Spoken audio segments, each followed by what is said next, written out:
যেহেতু ভিডিওটা দেখার জন্য এই থাম্বনেলের উপর ক্লিক করছেন, ইনশাল্লাহ আপনাকে বিনোদন দেওয়ার চেষ্টা করব।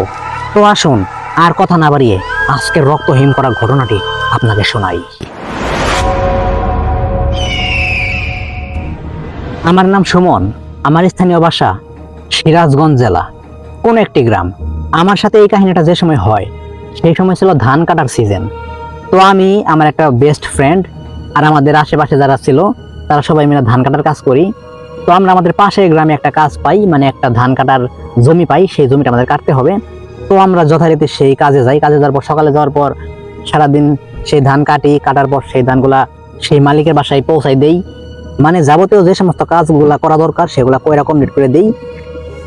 তো রাতের বেলা যখন আমরা সেখান থেকে ফিরে আসবো, তো সেই সময় সেই লোকটা বলে, এই শোনো, তোমাদেরকে আগামীকাল কোনো কাজ আছে?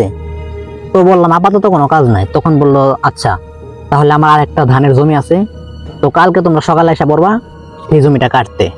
তো আমরা তো অনেক খুশি, যাক আজকে কাজ করলাম, কালকের কাজটা হয়ে গেছে। তো আমরা তাকে বললাম আচ্ছা ঠিক আছে। তো আমরা লোক ছিলাম মোট 5 জন।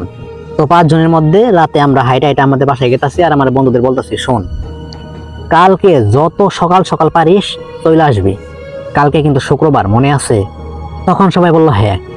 তখন বললাম, শোন একটু রাত থাকতে আসলেও সমস্যা নাই, কারণ এই পথ যেতে হবে।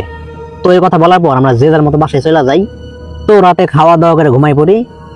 রাত তখন কয়টা বাজে বলতে পারবো না। আমার ঘুমটা ভাঙে আমার বন্ধুর ডাক শুই না। আমার বন্ধু বাহির থেকে বলতেছে, কি রে তুই আমার এত সকালে আসতে বইলা আর তুই তো এখন পর্যন্ত ঘুম পারতাছ, আসবি না? তো আমি বললাম, বন্ধু তুই 1 মিনিট দাঁড়া, আমি শুধু হালকা পাতলা একটু রেডি হয়ে আমি আসতেছি। তো এই কথাটা আমি আমার বন্ধুকে আমার ঘর থেকেই বলছি এবং আমার বন্ধু বাহিরে।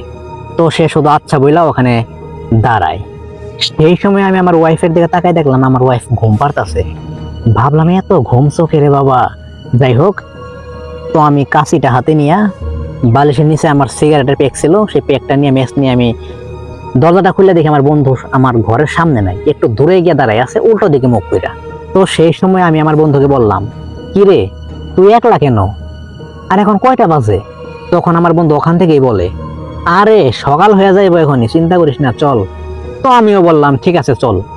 তো যেতে যেতে আমি আমার বন্ধুকে বললাম, কি রে তুই একলা কেন, বাকি লোকগুলা কোথায়?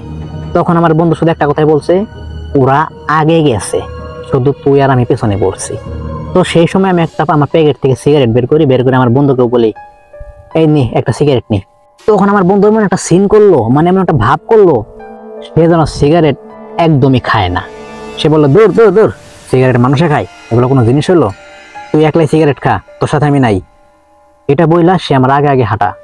আমি ভাবলাম, কি রে প্রতিদিন না আমার সাথে একসাথে সিগারেট খায়, আজকে আবার কি হইলো? তো যাই হোক, এটা ভাইবা সে আগে আগে চলে যায়। কিন্তু আমি তখনও কিছু অন্যরকম কিছু ভাবি নাই, যে আমার বন্ধুটা যে আগে আগে গেতাছে আমার থেকে, আমি এখানে সিগারেট জ্বালাইছি, আগুন ধরাইছি, একটু আমার মাথায় আসে নাই। তো সেই রকমই সেই জমিতে যাই।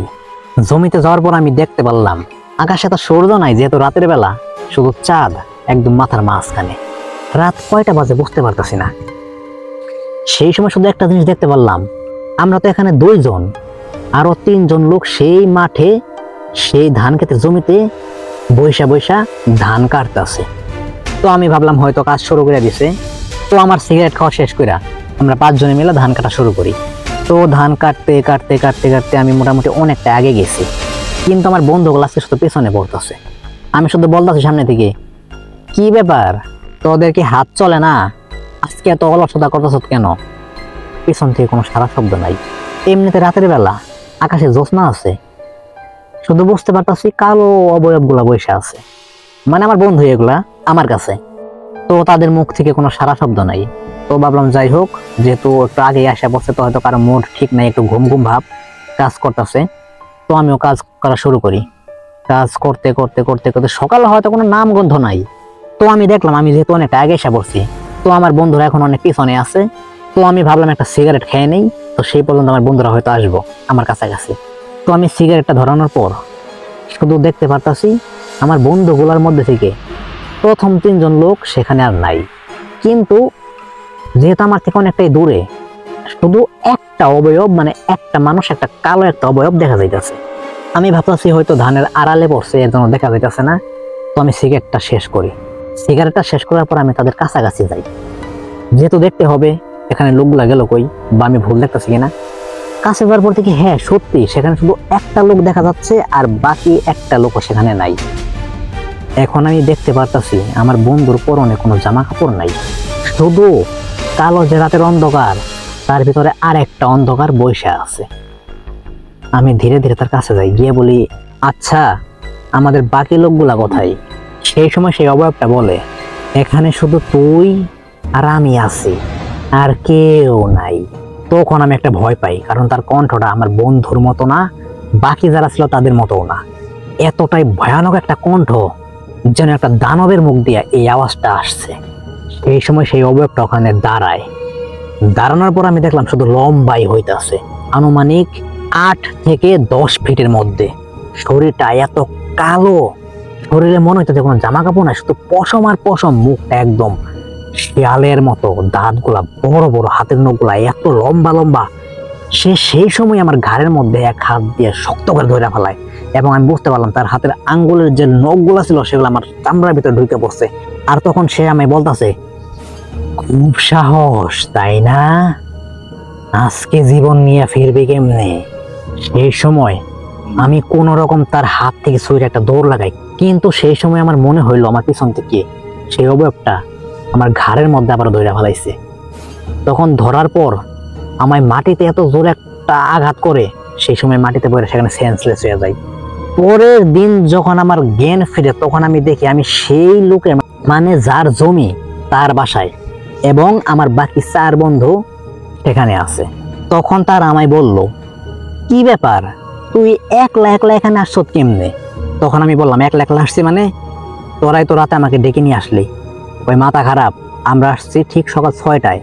তখন তোর বাসায় গিয়ে দেখি তুই বাসায় নাই, তোর বউ বলতেছে সকালে তার মতো দেখি নাই, হয়তো সে কাজে গেছে গা।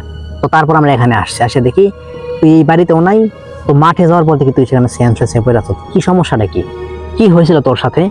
তখন তাদের আমি A to Z সম্পূর্ণ কাহিনী শেয়ার করি। তখন তারা আমার কথা বিশ্বাস করে, যেহেতু আমার ঘাড়ে অনেক বড় বড় নখের আঁচড়গুলা ছিল। তো এই ছিল আজকের ঘটনা। তো আশা করছি এই কাহিনীটা আপনাদের একটু হলেও এনজয় দিতে পারছি। যদি ভালো লাগে অবশ্যই একটা লাইক করবেন, আর যদি প্রতিনিয়ত ঘটনা শুনতে ইচ্ছুক হন তাহলে আমার চ্যানেলটা সাবস্ক্রাইব করবেন। আর আমি শাহিন আসতেছি আগামীকাল আবার রক্তহীন করা একটা ভৌতিক ঘটনা নিয়ে। সেই পর্যন্ত সবাই ভালো থাকবেন, সুস্থ থাকবেন, এবং fair on black magic YouTube চ্যানেলের সাথে থাকবেন। ধন্যবাদ।